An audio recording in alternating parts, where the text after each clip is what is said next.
Sa panahon natin sa ngayon guys, talagang napakadami mo na talagang mapagpipilian if balak mo mag-upgrade ng 400cc expressway legal bike, maxi scooter, naked bike, and kahit ano pang kategory na nasa 400cc bike na pasok sa express. Pero karamihan dito nga sa atin guys is talagang gustong gusto ang sports bike. Bakit naman hindi? Ito kasi ang kategory ng motor na talaga namang napaka-pogi, napakaangas at may malalakas na power output na talagang bibigyan ka ng adrenaline rush sa bawat pagmaneho mo sa mga ganitong motor. And madami na nga tayong mapipili ngayon na mga sports bike na abot kaya sa presyo. And pogi na talaga. At katulad nga dito sa video na to guys is pag-uusapan natin ang bagong sports bike ni Rusi at aalamin natin kung gaano nga ba ito kasulit sa kanyang specs, features and materials na ginamit sa kanya. Siyempre magbibigay din ako sa inyo ng estimated price na po pwedeng maging presyo niya. Kaya samahan nyo ako guys na pag-usapan ang motorcycle na ito. Pero bago yan, baka pwede naman na pa-subscribe ng aking YouTube channel.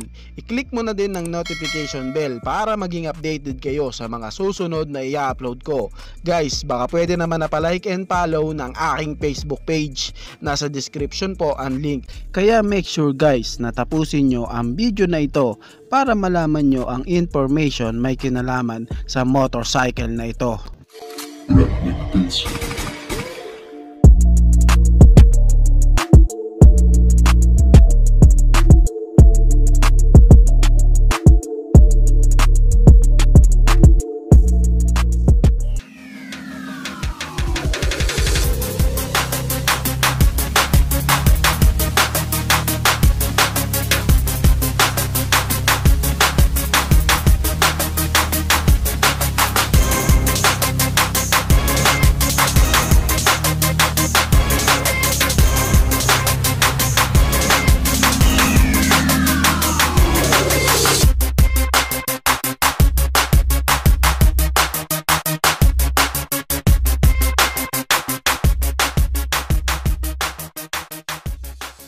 Cyclone RC401, matagal na ito guys na nabalita sa atin. Hati nga po ang opinion ng mga tao sa motor na ito. Merong nagkagusto at meron ding na di nagkagusto. May mga nagsasabi pa nga sa akin na bakit tatangkilikin ang mga China bike, kaya nga tayo daw nasasakop ng mga Hapon. Ang corny, may masisir. By the way, madami nga ang nag-aabang sa update ng RC401 Songzhen. Well, dito guys is isi-share ko sa inyo kung gaano nga ba kasulit ang RC401. Ang RC401 guys is minanufacture ng malaking kumpanya na si Songzhen. Ang Songzhen is isang malaking company na nagmamanufacture ng mga motor at mula pa nga po ng 1992 until now guys is talagang nagmamanufacture sila. Alam mo ba na 1 million units taon-taon ang napoproduce nila? Ganon sila katindi. At ang Songzhen is hindi tatagal sa motorcycle industry kung palpak, bulok, walang kwenta ang kanilang mga gawa. Sa katunayan, madami na ding malalaking motorcycle brand na nagtitiwala sa Songzhen at nakikipag-tie up sa kanila.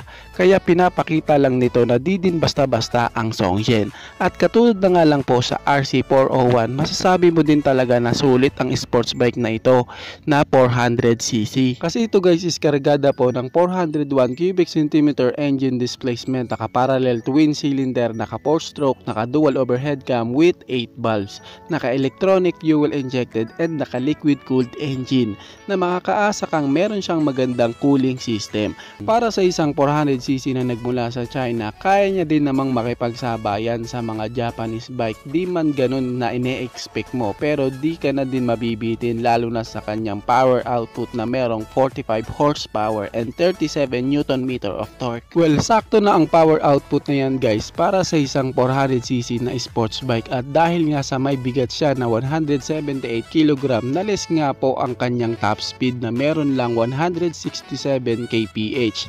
Pero sa top speed na yan guys, di na din biro. Syempre di naman lahat ng habol bilis. at di din naman laging magpapatakbo ng sagad-sagad ang motor lalo na sa public road.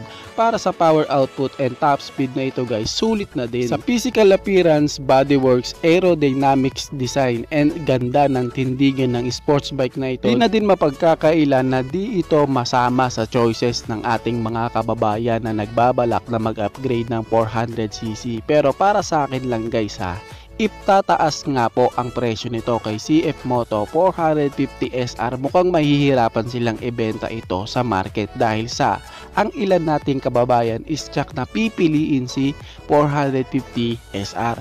Syempre guys, mas lalong pinokosa ni Songshen ang safety ng bike and ng rider kasi naka dual disc na nga ito sa kanyang braking system na may sukat na 300mm disc, and ito nga po is equipped na din ng Bosch Dual ABS o anti-lock braking system. Ngayon baka isipin mo, nako low quality siguro ang mga materials na ginamit dyan. Well, diyan ka nagkakamali. Ang Cyclone guys ay isa sa mga high-end sub-brands ng Songshen. Kaya panigurado na madaming nakalagay sa RC401 na mga new premium and good quality parts dito sa RC401. Isa nga sa maganda sa kanya is yung kanyang inverted fork na merong 22 levels adjustable 110mm stroke and intermediate rear shock absorber na merong 14 levels adjustable 55mm stroke. At dahil nga sa ganito ang kanyang mga suspension, makakaasa ka na meron siyang maganda at mas stable na play lalo na if ipapasok mo siya sa mga sharp corner. Pagdating naman guys sa kanyang transmission, sulit na din ang RC401 kasi guys meron na po itong FCC sleeper clutch. FCC? Ano yun? Ang FCC ay isa pong Japanese company na ang purpose is makapagbigay sa mga automobile and motorcycle high technology clutch. Kaya kung iisipin mo, hindi na talaga pipitsugin ang RC401. And kung balak mo na ipang long ride ang sports bike na ito, meron na nga po siyang built-in na USB charging port para din di ka malobatan ng iyong cellphone. At para naman sa design ng bike, kita talaga na napaka-futuristic ng kanyang disenyo sabay sa uso. Ika nga, may slim na tail part, may aggressive na headlight, samahan mo pa sa kanyang mga edges and more aerodynamics. May mga ventilation katulad na lang sa kanyang shark fin para padaanan ng hangin para din less air dragging. At pagdating naman sa kanyang mga trellis frame and swing arm, ito nga po guys ang isa sa malupit dito kasi ginamitan nga po siya ng manganese steel. Ano yon? Ang manganese steel ay ginagamit guys sa mga equipment na pangmina bilang pangdurog sa mga bato o stone crusher. At ang steel na ito guys is ginagamit din sa mga billet cabinet. Can you imagine that guys kung gaano katibay ang materials na ginamit sa kanyang trellis frame and swing arm. Syempre makakaasa ka na din na sa RC401 na meron na din itong mga new technology para sa bike, and syempre naka full TFT display na din ang kanyang panel gauge. Ngayon ang tanong, magkano naman kaya ang kanyang presyo? Sad to say guys na wag po kayong mag-e-expect na nasa 100,000 to 180,000 lang ang bike na ito. Hindi porkit si Rusi po ang maglalabas ganun na kaagad kababa ang tingin nyo sa kanya. Kung titignan ang karakteristik ng bike, mga materials na ginamit, mga safety features and mga new technology na nakalagay sa kanya, well po, my personal opinion guys is sa tingin ko po is hindi po talaga lalampas ang price nito kay CF Moto 450 SR kasi kapag nangyari yun talagang di ito bebenta. At sa 400cc nga sa ngayon ni Rusi na si RE3, meron nga itong presyo na 270,000 pesos na alam naman natin guys na sa bansang China is mas mataas nga po ang presyo ni RE3 kaysa kay RC401.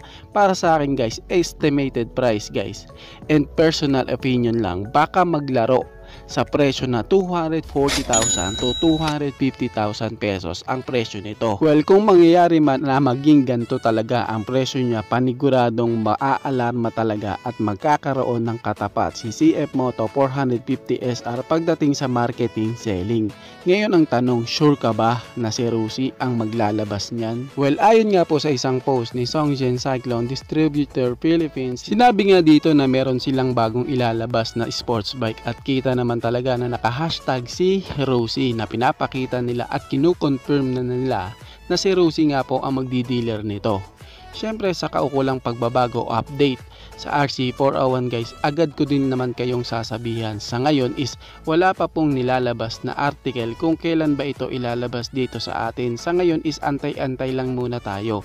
Tandaan guys, si Rusi po ay nagdi-dealer lang ng motor para ibenta dito sa atin. Hindi po sila ang gumagawa ng makina ng motor nila. And kung titingnan ang history ni Songjin, malaki na talaga din ang pagbabago at madami na din silang napatunayan at meron na din silang halos 3 dekada sa motorcycle industry na tiyak na makakapagtiwala ka na may kalidad na ang mga motorcycle na ito. Dahil nanggaling sa isang brand na matagal na at may magaganda at tibay na nilalabas na motor, katulad na lang kay Cyclone RC401. Kayo guys, ano ang masasabi nyo sa motor na ito? Pakicomment naman ang inyong reaksyon. Maraming salamat po. Bago matapos ang video na to guys, baka pwede naman na pahingin ng isang like mula sa inyo bilang pagsuporta sa ating munting video. Maraming salamat po. So pwede mo na rin i-share para din malaman ng iba nating mga ka-rider. Sa tingin ko guys is dito ko na lamang po tatapusin ang ating vlog. I hope na nag-enjoy kayo sa aking hinandang video para sa inyo. Pinasisigla ko din kayo guys na i-subscribe ang aking YouTube channel. I-click po na din ang notification bell para maging updated kayo sa mga susunod na video na gagawin ko. So dito ko na lamang po tatapusin. Maraming salamat. Ichi boy. Thank you.